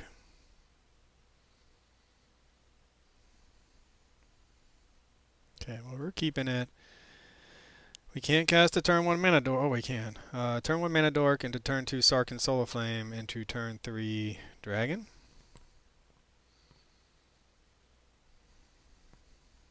I hate to put Kiora on the bottom, but I think that's the right move, because then we can always turn 2 Seek the Beast if our opponent does something. Oh, great. I just lost to a deck. He thought sees me. I had two by turn 2 into turn 2 had me discard 3 times. And then that won them the game because I was left with no gas. I was just drawing lands and mana dorks and ramp.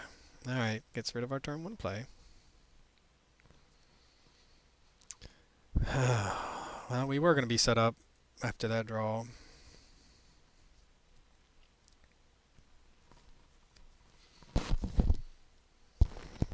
Smuggler's Copter. Interesting.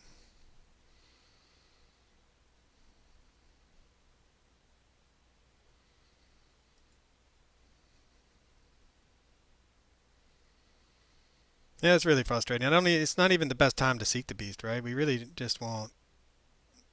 I mean, we will because, well, I mean, that's what we got, but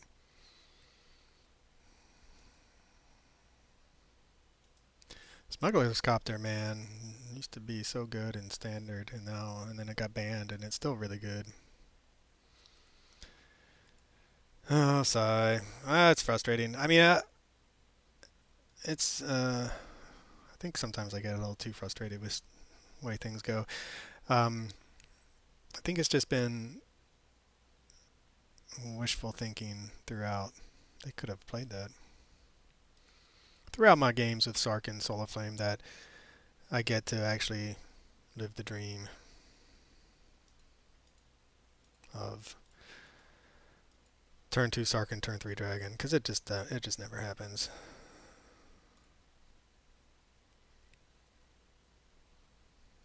Well, there's a Kiora. Well, do we even have time? So what we could do is just Sarkhan, which will probably die.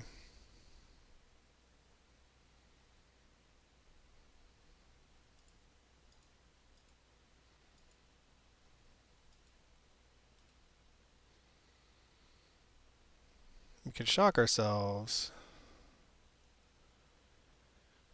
I think we will. I mean, it's painful, but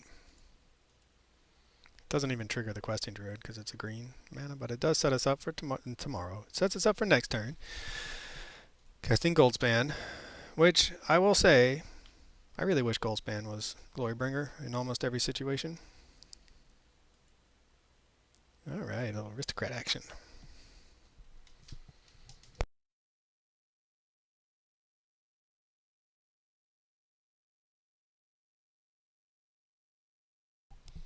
Well, I'll say, I wish it was Goldspan, or I wish Goldspan was Glorybringer in almost every situation.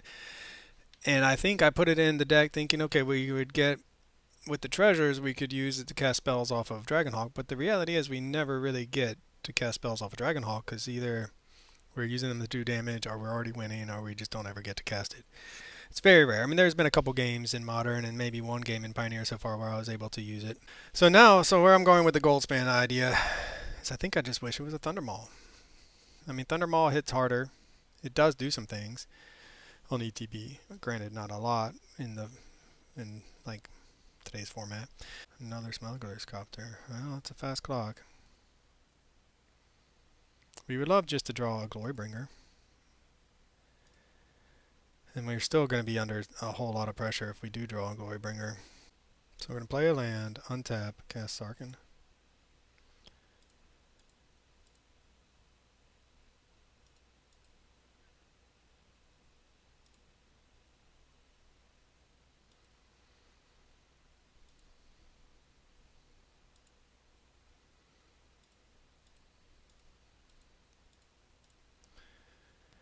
play versus draw again. If we'd been on the play, things might be a little bit different. So next turn,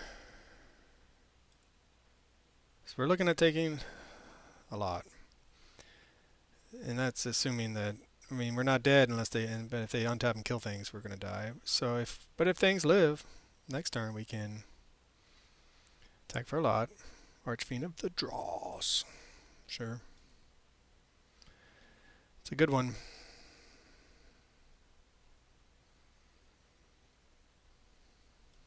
We don't have a way to stop the smuggler's copter, and they have two of them, so we're going to go to 6, take 6, go to 4. They're going to have multiple flyers.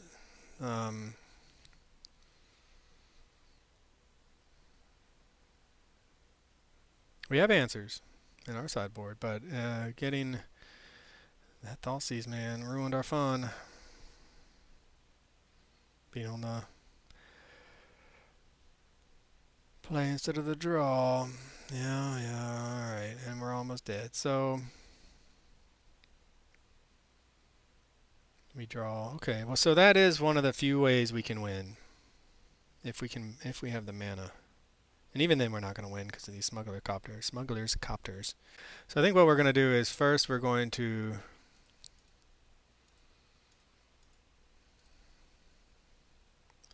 play Goldspan because we get the treasure when it attacks, I guess. We get to draw a card.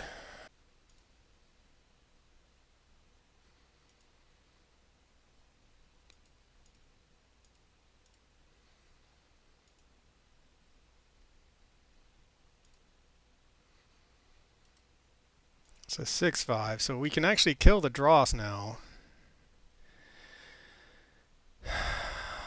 But we don't have any way of killing the smuggler copters.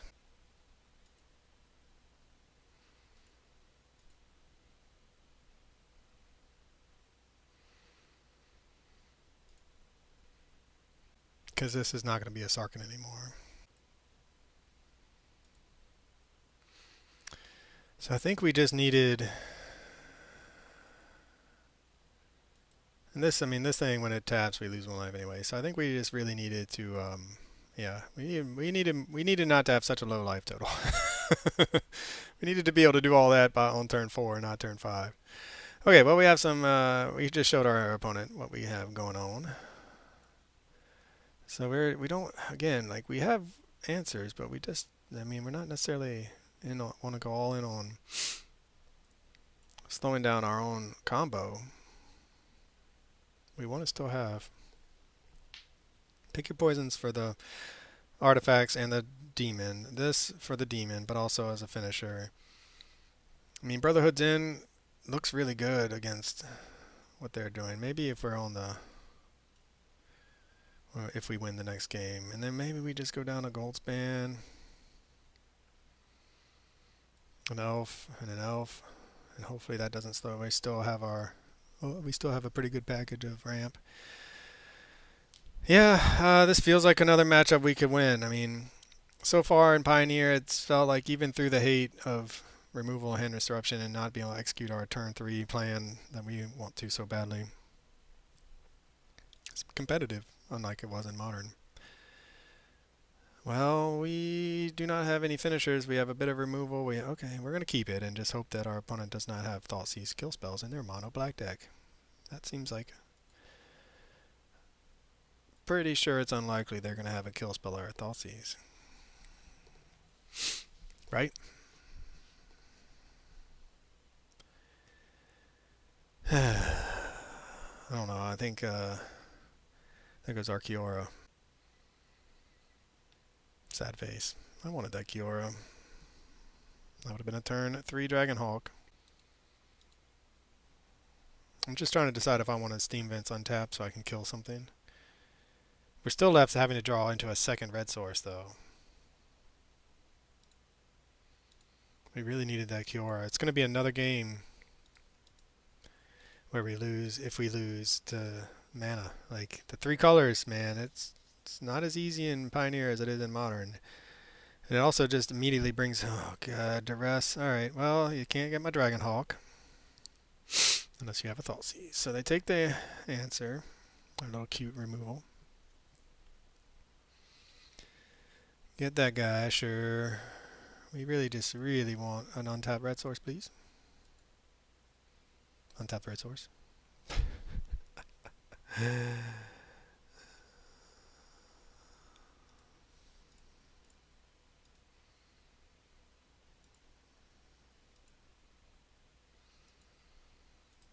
My deck mocks me.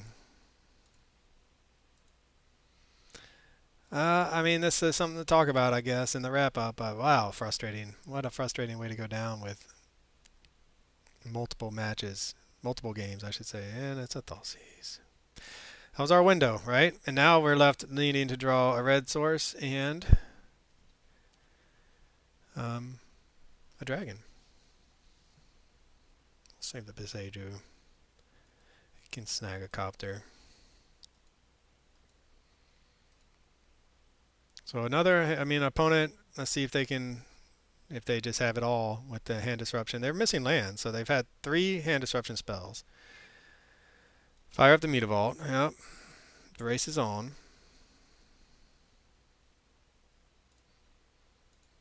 We're left with needing a red source and a dragon. Domri would still be... say Domri would still be good.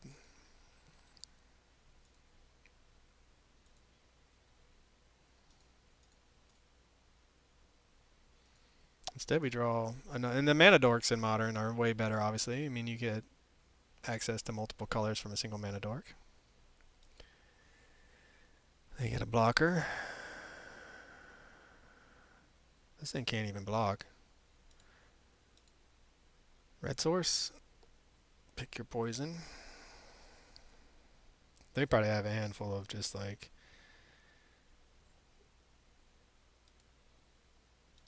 I mean, we're going all in. Because we still need a red source and a dragon in order to have a chance. Hey! And we would have gotten there before they killed us. So they scoop it up. Unfortunate. I would have liked to have won that the legit way. But the Elvish beat down after they get stuck on mana. Now do we want to bring in the Brotherhood's End?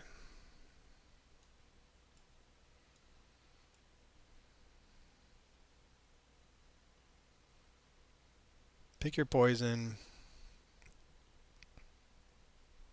This is double up removal for artifacts. Go down a single Dragonhawk. And a Torture Tower. Okay, so I mean we're watering down our threat density against a deck that has discard. It's another one lander. I guess maybe I'm just being too greedy with 23 lands and 8 mana dorks. It's another one lander without any red mana against a discard deck. Well, I guess this is the game, folks.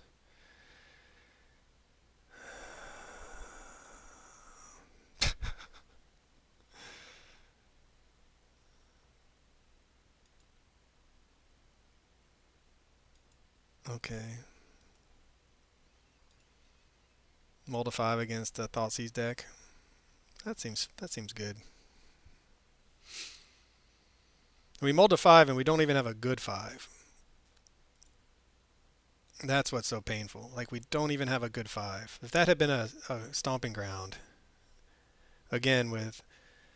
At least we have this for dragons if we want, but like literally... Yep, we have a mold a 5 with green and blues. You know, just, you see the hand, just garbage mana-wise again. So again with the mana issues. Last game we overcame them and won with the Elvish beatdowns. Maybe our opponent won't have what they're having.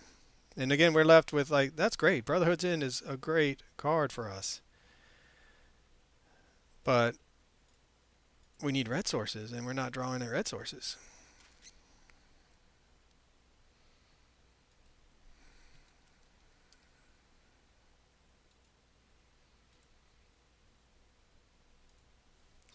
So assuming we dodge hand disruption, we can perhaps get a Kiora into a dragon. But dodging hand disruption against mono black is a big ask, I think.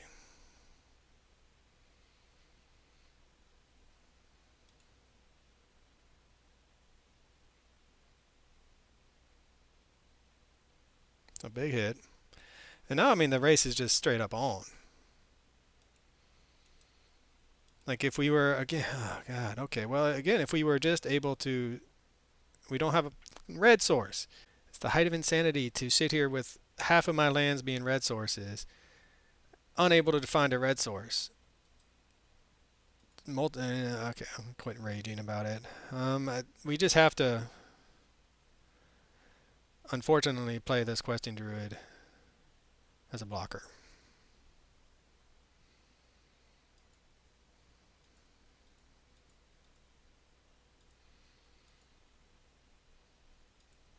And hope to draw a Glorybringer. There's a chance that gives us a chance to, assuming our opponent doesn't have anything else and they're on the straight up beatdown plan. Or it gives us a chance to draw into a red source that we can then use to cast Brotherhood's End if that's the route they go. But if they follow us up with land, Archfiend of the Dross, we're in big trouble. The rest for our Brotherhood's End.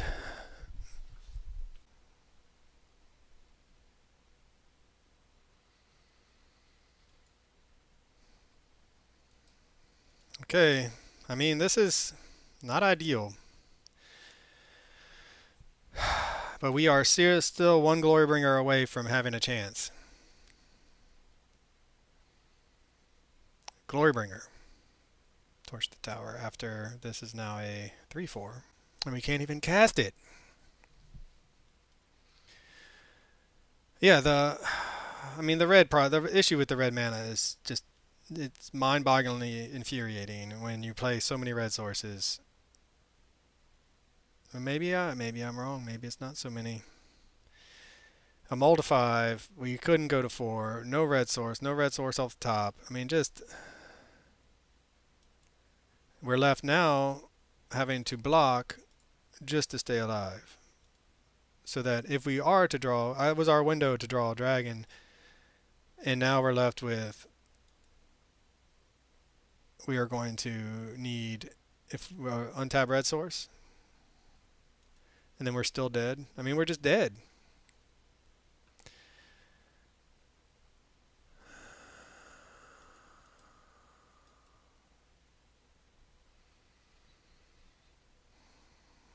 So we play an elf, chump block duty.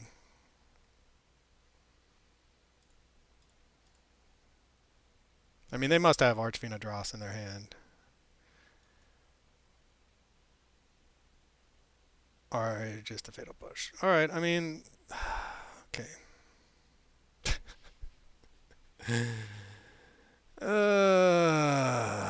Where's that? I want to see what it doesn't show us. Okay, where do we go? Return to details or return to game? There's a Glorybringer. I mean, we had a chance, but we had no red source. But the dragons we could have cast with a cavern. We needed this dragon 2 turns before when we were instead drew a Torch to Tower or Brotherhood's End or whatever. But we straight up lost this game to Mana Screw. For CyclesGaming.com, this is Johnny Cycles. Catch y'all on the next one. Hello, this is Johnny Cycles with CyclesGaming.com, bringing you the wrap up for my Dragons and Pioneer. You see, we just finished our league, the big 2-3, got our 50 play points. I just want to talk a little bit about the deck. Overall, it was it's hard to talk about still. I'm still a little bit feeling a little salty over it. It was fun. We were not able to execute a turn 3 13 points of damage, or even a Sarkhan on turn 2 and a Dragon on turn 3. Most decks, or if not all the decks that we played when we had that, were able to interact with what we were doing enough to slow us down. We were still able to execute that game plan at a slower pace to success. Thinking of Arc-like Phoenix, for instance, being able to turn the Sarkhan into a Glorybringer and kill an attack for lethal. having the Dragonhawk triggers do damage. So overall, it was um, we did what we were hoping to do in the sense of executed a certain game plan. We just weren't able to do it at the speed I would have liked. I'm pretty frustrated overall with the mana issues that we had. And of course, I'm the deck builder, so I only have myself to blame. But we had multiple games where we could not find a red source. And so we play the 8, 9, 10, 11, 12, 13 red sources plus a cavern, which can help us with dragons. And that's more than 50% of our lands. And there were games where we had to mulligan, and and in doing so kept hands with just green or blue sources and never drew a red source. And the fact that our elves only tap for green, that we can't have a mana dork at 1 mana that taps for any color, it really hurts us compared to modern. So I think, as sad as it makes me, I feel like maybe we need to go up to 24 or 25 lands, and I'm not sure where to cut because I really like everywhere else we're at. I mean, Torch the Tower, I wasn't. It feels like a necessary evil, like Lightning Bolt, but then again, not even. It's just good to have a little bit of removal, but then it doesn't line up with everything that the format does. I felt like we either never drew it or it didn't really make a difference in the game. Meanwhile, Questing Druid, it made a difference. I mean, it gives us another potential body. It digs us for cards. So over something like Bitter Reunion or Fable. I mean, Fable could be there too. So I mean, I don't want to cut the Questing Druid. So that really leaves us looking at maybe cutting a couple elves or a Torch Tower and an elf. I think the threat density is good. I was usually desperate to draw a dragon. Maybe we cut one Sarkhan, but then that feels like watering down the combo.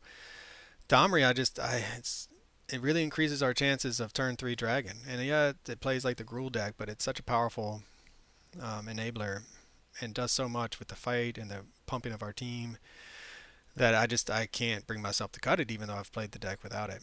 So I think overall, I would add at least one more land.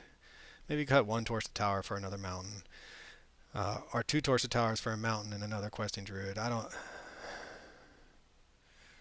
Somehow, maybe these breeding pools may need to be red sources. Maybe they need to be more Thornspire Verges.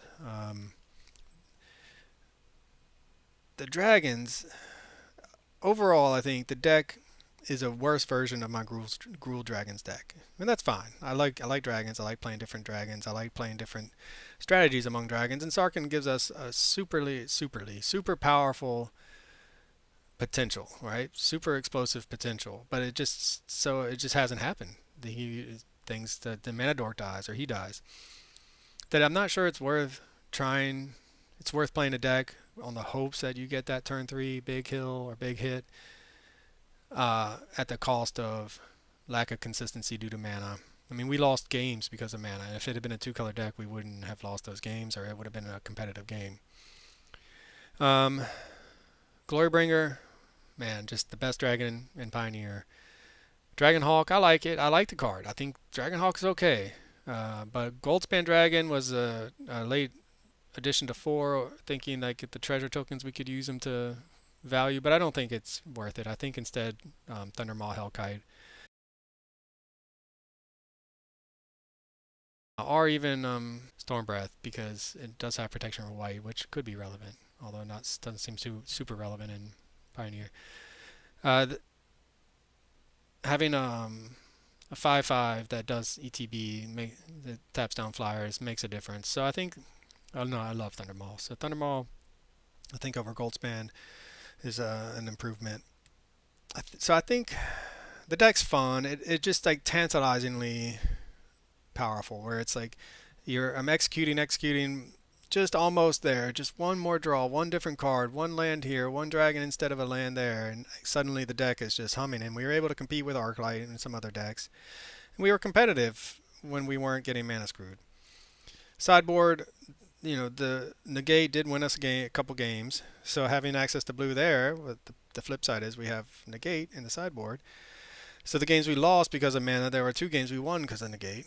Magebane Lizard did what it's supposed to do. Didn't really. These are brought in, or more removals good. Red Cap melee I brought in against goblins, but I didn't go well either way. Brotherhood's in. Maybe it should be more removal. Um, there are times when I thought it would be good, but we just weren't able to cast it. Pick your poison again seems good, but I wasn't able to see it on paper. This Collision Colossus, I think, is a powerful alternative. It did win us a game, the Colossus part, and I think Collision is an important piece of removal against the 6/6 flyers in the format. So I'm kind of happy with that. I might could find room for some more counter magic over Brotherhood's End or something like that, or over who knows what. Pick your poison, perhaps. But yeah, overall, I think the deck has potential to compete and be competitive and get that 3/2 over 2/3 and maybe an occasional 4/1 even. But it's still a Dragons deck, but I have hope for it. I think you can make some changes and improve its consistency is the big thing. We need to improve its consistency for it to execute a game plan, even if it's not going to be that turn 3 Dragonhawk with a Sarkhan on the battlefield. So anyway, I'm going to make some changes. This is the wrap up for my first league. See if I have time to play a different league with some changes. But for now, this is Johnny Cycles. Hope you enjoyed the gameplay. I'll catch y'all on the next one. Been another edition of Dragons and Pioneer. This is Johnny Cycles. If you enjoyed that gameplay, be sure to check out my website, cyclesgaming.com, where you can watch my Modern and Pioneer Jank in action, read about my Commander brews, or check out my science fiction fantasy novel, The Podkind, that I'm publishing serially. Please be sure to click that subscribe button on YouTube. Get all the latest videos when they get released. Everybody counts. As always, thanks for watching. I'll catch y'all in the next one. Been another edition of Dragons and Pioneer. This is Johnny Cycles. If you enjoyed that gameplay, be sure to check out my website, cyclesgaming.com, where you can watch my Modern and Pioneer Jank in action, read about my Commander brews, or check out my science fiction fantasy novel, The Podkind, that I'm publishing serially. Please be sure to click that subscribe button on YouTube. Get all the latest videos when they get released. Everybody counts. As always, thanks for watching. I'll catch y'all in the next one.